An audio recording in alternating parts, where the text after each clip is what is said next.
ছেলেরা কোমর বাঁধিয়া ঠেলিতে আরম্ভ করিল। মারো ঠেলা, হেই ইউ, সাব্বাস জওয়ান, হেই ইউ। বুড়ি এক পা ঘুরিতে না ঘুরিতে মাখন তাহার গাম্ভীর্য, গৌরব এবং তত্ত্বজ্ঞান সমেত ভূমিষ্যাৎ হইয়া গেল। মা মা আমাকে মারছে।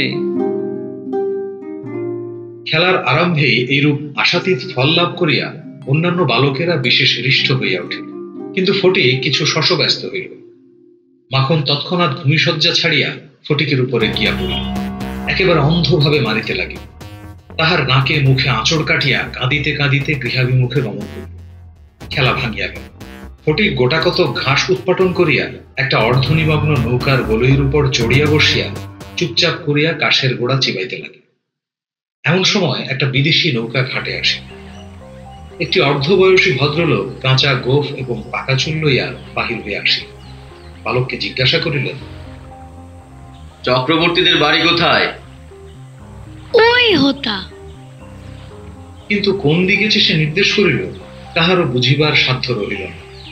ভদ্রলোকটি আবার জিজ্ঞেস করিলেন, কোথা? জানি নে বলিয়া পূর্ববৎ তৃণমূল হইতে রস গ্রহণে প্রবৃত্ত হইল।